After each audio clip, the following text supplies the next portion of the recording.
Okay, voice is audible. Yes, sir. Okay, so baga, resistance of the conductor is depend on three factor. Which are that three factor? पहिला factor काय आहे? Length of conductor material. Okay, म्हणजे जो तुमच्याकडे conductor दिलेला आहे त्याची length किती आहे त्याच्यावर काय डिपेंड आहे? रेजिस्टन्स. त्याच्यानंतर area of cross section of a conductor material. Okay, आता बरेचसे जण विचार करतात पाहे म्हणजे एरिया ऑफ क्रॉस सेक्शन काय, क्रॉस सेक्शन काय, क्रॉस सेक्शन काय. म्हणजे थोडक्यात काय लक्षात ठेवायचं, एरिया ऑफ क्रॉस सेक्शन. तुम्ही जर एखादा जर कंडक्टर तुम्ही कन्सिडर केला, तुम्ही जर तो कट केला आणि एका बाजूने बघितला तर काय त्याचा एरिया तुम्हाला दिसेल. ओके, म्हणजे जर सपोज तुम्ही आता एखादा वूड कन्सिडर करा, वूड म्हणण्यापेक्षा एखादी मोठी वायर कन्सिडर करा. ओके, ती जर वायर तुम्ही कट केली मधून आणि जर एका बाजूने बघितलं त्याला तर त्याचा किती एरिया आहे त्याला तुम्ही काय म्हणणार? You can call it is nothing but the area of the cross section of the conductor material. आणि तिसरा पॅरामीटर कुठला आहे? Which is the third parameter? Type and nature of the conductor material. Okay, हे तीन factor तुम्हाला लक्षात राहिले पाहिजेत. Because in many of the time they will ask the MCQ, and what they fourth option they will give every time. They will give fourth option, means they will ask the MCQ like this. See, the resistance depends on which of the following factors? First option, second, third, they will give you all option, and at last they will give you option is that all of these. Okay, तीन points were resistance depend आहे. Length of a conductor material, area of the cross section of the conductor material, and third that is nothing but the type and nature of the conductor material. आले का सगळ्यात लक्षात? Everybody got it? कुठल्या तीन वर depend आहे resistance? तुम्हाला कधीही विचारलं तरी सांगता आलं पाहिजे on which three parameter resistance is depend. Why? Because we have to solve the example based on this. हे जर तुम्हाला व्यवस्थित कळलं तर example is very easy for solving. Okay, so first point we will see. Okay, that is the length of a conductor material. Now see, very simple example we have given here practically.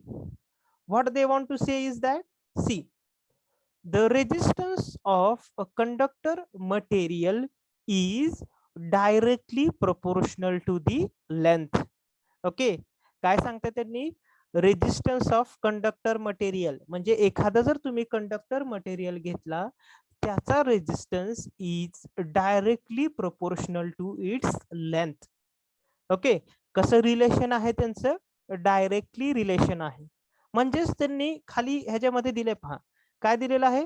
R is directly proportional to the L. L, what it indicates?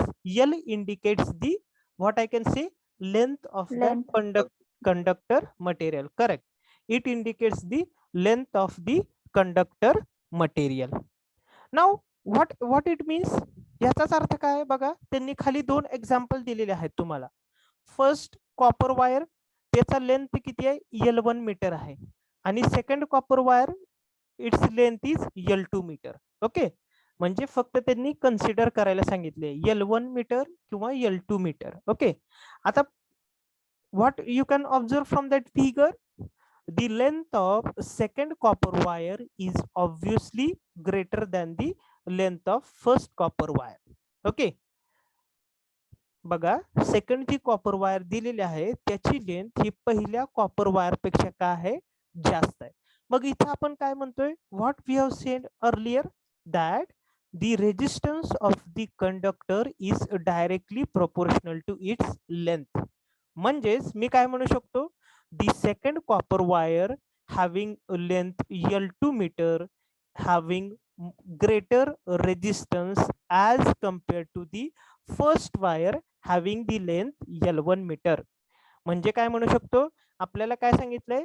longer the length of conductor, greater is the resistance, because they both are directly proportional. म्हणून जे खाली example दिलेलं आहे त्याच्यावरून मी काय म्हणू शकतो बघा, सेकंड कॉपर वायर ऑब्विसली ती पहिल्या कॉपर वायर पेक्षा काय मोठी आहे, त्यामुळे काय असणार आहे, the length of or sorry the resistance of second copper wire having length L2 meter is more than the what I can say resistance of first copper wire whose length is L1 meter. म्हणजे जो दुसरी copper wire आहे तिचा resistance पहिल्या copper wire resistance पेक्षा काय आहे, जास्त आहे.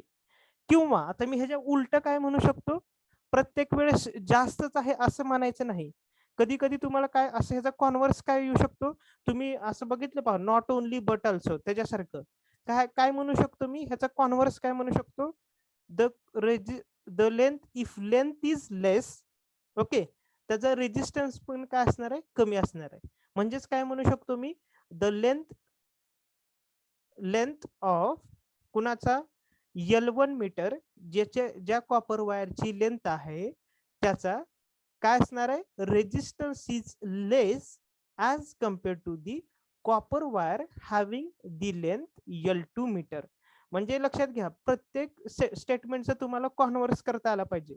म्हणजे प्रत्येक वेळेस ग्रेटरच बोलायचं का नाही, you have to say the answer in less also, म्हणजे कमी मध्ये पण सांगता आलं पाहिजे. पण दोन्हीचं मिनिंग काय होणार आहे, सेमच आहे. पहिल्याची लेंथ कमी आहे, रेजिस्टन्स त्याचा काय कमी आहे, दुसऱ्याची लेंथ जास्त आहे, रेजिस्टन्स त्याचा काय आहे, जास्त आहे. ओके, या असं प्रत्येक ह्याचं कंपॅरिझन तुम्हाला काय करता आलं पाहिजे, प्रत्येक ह्याचं कंपॅरिझन तुम्हाला ग्रेटर मध्ये किंवा शॉर्टर मध्ये करता आलं पाहिजे. कळलंय का सगळ्यांना, एव्हरीबडी गॉट इट. म्हणजे जर तुम्हाला एमसीक्यू मध्ये तुम्हाला 2 वायर आहेत असं सांगितलं, the first A wire having the length of 10 meter and B wire having the length of 5 meter. So त्या दोन्ही मधला जास्त रेजिस्टन्स कुणाचा असणार आहे, ज्या वायरची लेंथ जास्त आहे तिचा रेजिस्टन्स जास्त असणार आहे. किंवा त्याचा कॉन्व्हर्स काय, the whatever the what I can say wire is having the less length having the less resistance. That's why we can say that the resistance of that particular conductor material is directly proportional to the length of the conductor. Everybody got it? This is the first relation, very important relation, because ज्यावेळेस आपण example सोडवणार आहे त्यावेळेस direct relation कशाचं आहे आणि inverse relation कशाचं आहे, that you need to identify. ते तुम्हाला आयडेंटिफाय ते तुम्हाला काय झालं पाहिजे, that you need to identify. Got it, everyone got it? आज Yes, sir. okay, so just what we studied in today's lecture, we have studied the points related to the different resistance, and then we have studied first of all on which particular factor the resistances depend. Resistances depend on 3 factors, that is length, cross sectional area and type and conductor material. त्यातला पहिला point आपण काय बघितला, length of a conductor material.